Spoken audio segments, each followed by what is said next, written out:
Buenos días, nuestro equipo conformada por Olvera Cano Soraya Guadalupe y Jocelyn Robles Vázquez, les vamos a presentar la disección del brazo y antebrazo.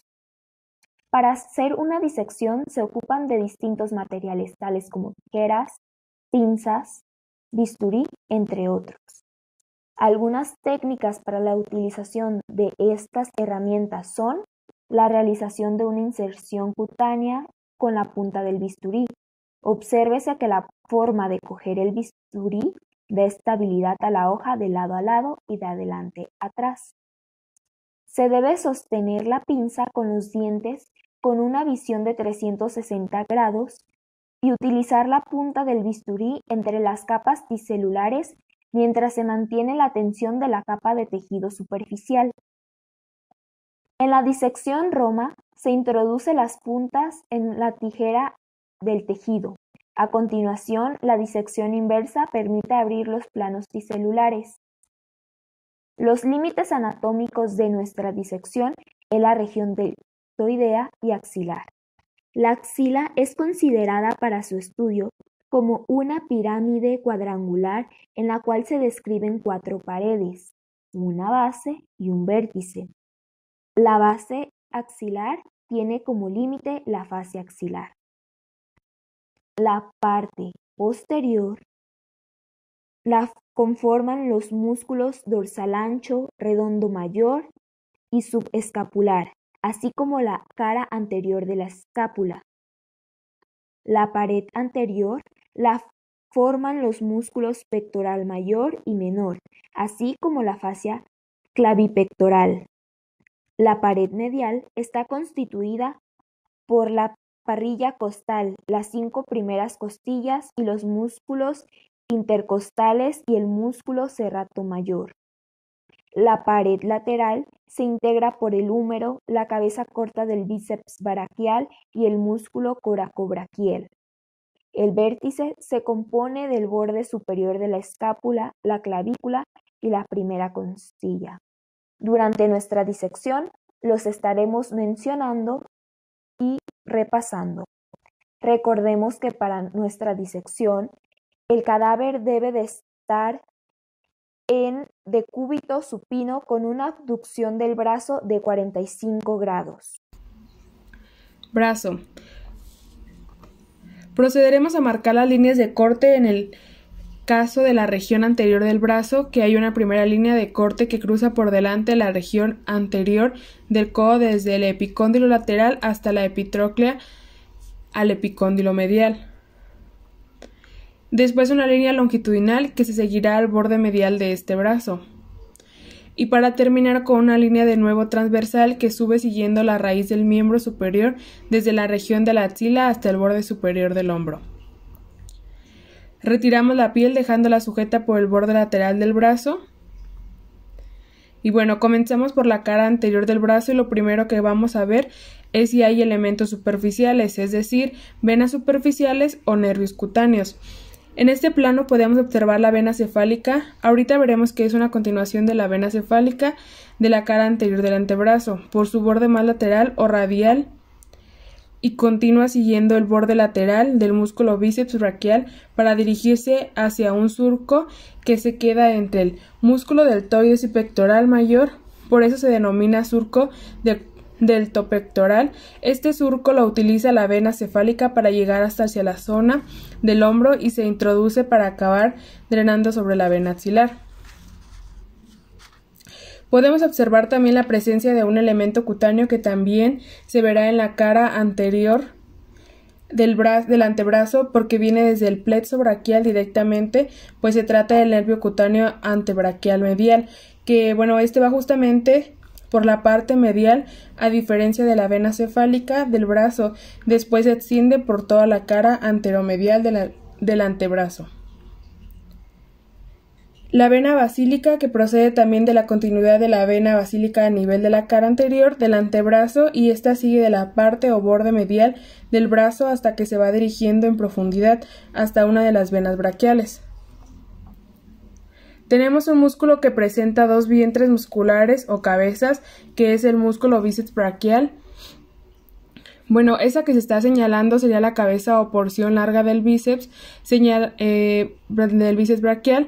Como vemos, pues desaparecen en profundidad a través de lo que sería el surco intratubercular o corredera bicipital. Terminará sobre el tubérculo supraglenoideo a nivel de la articulación del hombro. La otra porción del bíceps braquial es mucho más ancha y la podemos seguir en su totalidad, a diferencia de la porción larga del bíceps, que en la que solo veíamos la primera porción y vernos que termina sobre la apófisis coracoides, en la apófisis coracoides, que viene a ser el punto de inserción de la determinada porción o cabeza corta del bíceps braquial.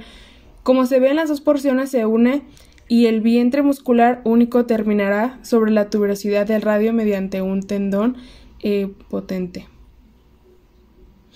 Retiramos y levantamos el músculo bíceps braquial, observaremos la presencia de un nervio que da multitud de ramitas motoras a muchos de ellas, para el propio bíceps, para el músculo que hay debajo, que es el músculo braquial, y el resto es una rama que continúa hacia la cara anterior y lateral del antebrazo, que es la porción cutánea del nervio, que bueno, no se ocupa. Y el nervio musculocutáneo, como se ve en la porción muscular motor hay una porción cutánea. Esta porción cutánea aparece por la parte lateral del bíceps y se dirige a la cara anterior del antebrazo para formar el nervio cutáneo antebraquial lateral, que estará ya en la parte de la cara anterolateral del antebrazo. Aparte de inervar al músculo bíceps braquial, perfora al músculo coracobraquial, que desde la propia apófisis coracoide se dirige al húmero y es atravesado por el nervio musculocutáneo. Y bueno, de ahí se le denomina a este músculo perforado de Casearius. El último de los músculos es inervado por el músculo cutáneo, como se ve ahí en la fibra motora, que este músculo que tenemos debajo del bíceps es un poco más ancho, especialmente en la parte distal, donde el bíceps braquial se estrecha para formar el tendón, que es el músculo braquial. Este procede de un tendón que se insertará también en el antebrazo a nivel de la tuberosidad del cúbito y termina en la cara anterior del húmero.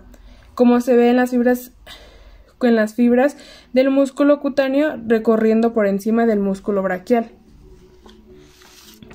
Y bueno, en esta misma cara anterior del brazo y dirigiéndonos un poco hacia la zona medial, vamos a observar también otro elemento nervioso, que será el nervio mediano. Finalmente nos encontramos en la parte más medial. Además además del nervio cutáneo anterobraquialmente, observamos un poco más profundo otro nervio importante, que es el nervio cubital, que como ya sabemos, cuando se acerca al codo se dirige a la parte posterior del mismo para pasar por detrás del epicóndilo medial o epitróclea por el surco para el nervio cubital o surco intropirotruclear. Por tanto, tenemos el nervio cubital, tenemos el nervio mediano y el nervio musculocutáneo como ramas terminales del plexo braquial, que forman o derivan de los fascículos derivados de las divisiones anteriores del plexo braquial, es decir, fascículo lateral o fascículo medial. También observamos otro de los nervios terminales del plexo braquial, que será el nervio radial, pero esta es la parte más lateral y profunda, cerca del codo, y ahí aparece el nervio radial. Bueno, es importante no confundir el nervio radial con la rama cutánea del nervio musculocutáneo, que se convertirá luego en el nervio cutáneo antebraquial lateral, aparte que es pues mucho más pequeño y está un poquito más en profundidad. Y bueno, también de la parte medial es importante no confundir el nervio cubital con el nervio cutáneo, que tiene un tamaño importante y como es el primero que aparece, podemos confundirlo con el cubital. El otro elemento importante que vemos en el primer plano será la arteria braquial, que en este cadáver podemos observar cómo aquí aparecen dos arterias braquiales y si las seguimos, pues estas se se juntan y esto es lo que se denomina la división alta de la arteria braquial, dando lo que se conoce como la arteria braquial superficial. Procederemos a explicar la disección del antebrazo. Con el cadáver en posición de cúbito supino, con una abducción del brazo de 45 grados. Primero se trazan las líneas de corte. Una línea de corte transversal sobre la cara anterior de la muñeca. Una línea de corte longitudinal sobre el borde cubital del antebrazo hasta llegar a la epitróclea medial. De este punto, una línea de corte transversal sobre la cara anterior del codo. Procederemos a incidir sobre ellas con el bisturí sin dañar la piel. Retiramos la piel y la dejamos sobre el borde superior del antebrazo. Los primeros elementos que encontramos son los elementos superficiales. Estos pueden ser tanto nervios cutáneos como este de aquí, o venas superficiales. En este caso encontramos dos nervios cutáneos que aparecen desde la cara anterior del brazo y estas ramas van a recorrer la cara anteromedial del antebrazo. Estas ramas son pertenecientes al nervio cutáneo antebraquial medial.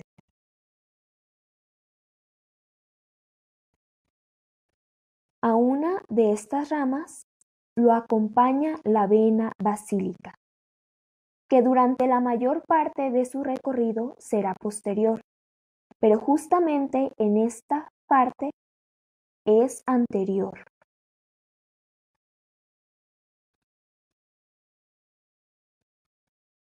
Después tenemos a la vena cefálica del antebrazo.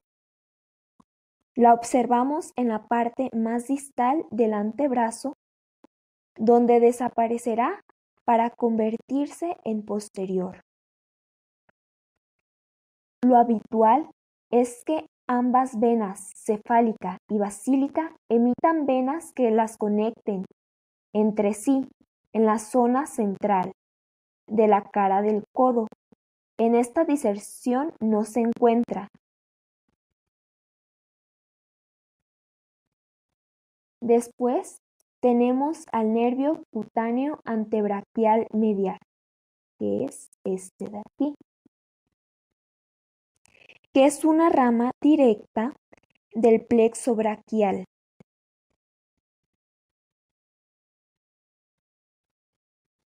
Y después tenemos al nervio cutáneo antebraquial lateral,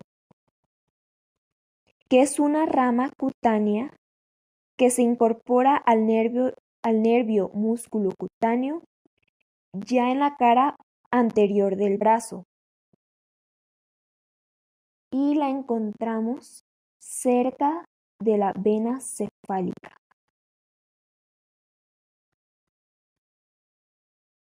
Vamos a retirar los elementos superficiales para una mejor visión de los elementos que siguen. Primero, tenemos a la rama superficial del nervio radial, que aparece por debajo y lateralmente del músculo bracorradial.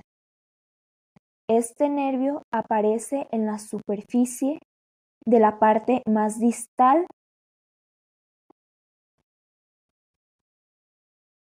Después tenemos al músculo palmar largo, que es un músculo largo y fino.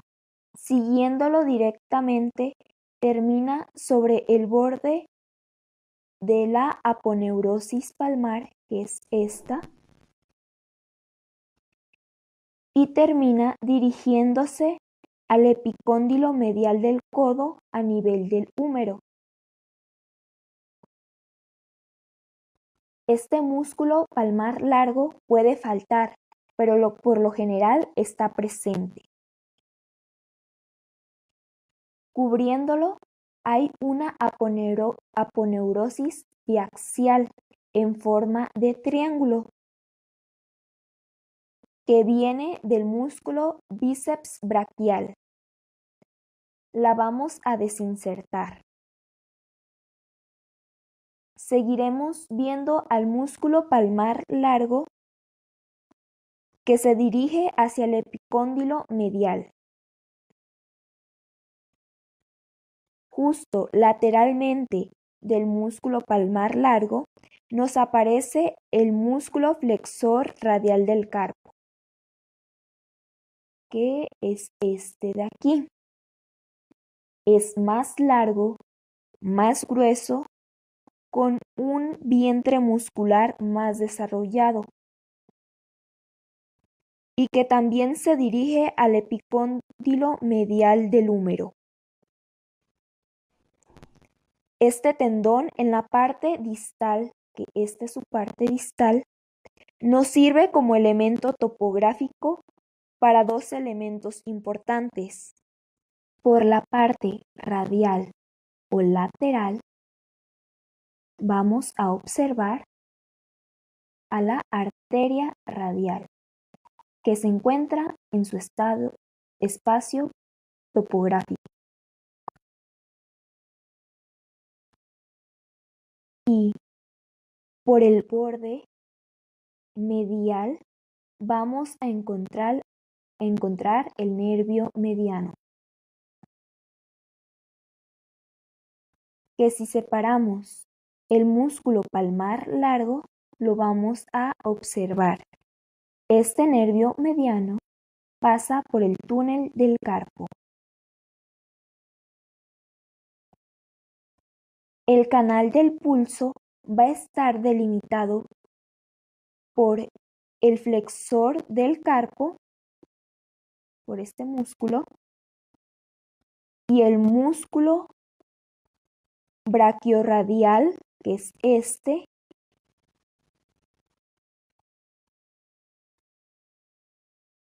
Este músculo braquiorradial tiene su vientre muscular en la cara anterolateral del antebrazo. Al levantarlo, vamos a observar a la rama superficial del nervio radial. Abajo de este, vamos a encontrar a este músculo, que es el músculo extensor radial largo del carpo. Y después al músculo extensor radial corto del carpo. De aquí vamos a tener una mejor vista para observar el nervio radial en su rama superficial, que se dirige a incorporarse al tronco principal del nervio radial. Se divide en dos ramas, una superficial, que es esta, y una profunda, que esta es su rama profunda.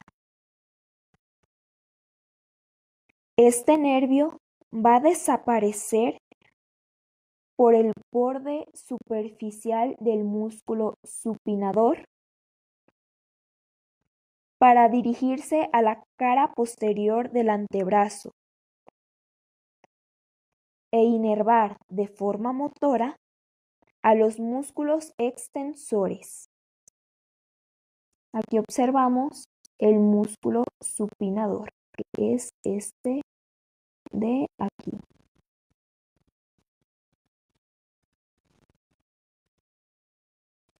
Retirando a la arteria radial, podemos observar en mejor posición al músculo pronador redondo.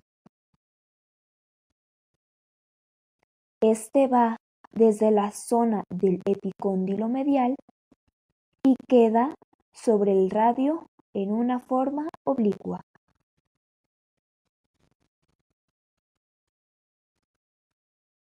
Volviendo a acomodar los músculos en su lugar, desinsertaremos el palmar largo y después el flexor radial del carpo, para que quede al descubierto el músculo flexor superficial de los dedos, que se dirige hacia el epicóndilo. Este tiene un tendón ancho y un vientre muscular ancho que se dirige del radio al cúbito.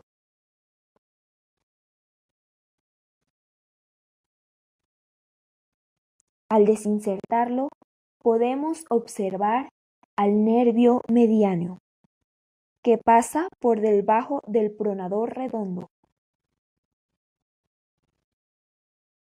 Vamos a retirar este nervio mediano,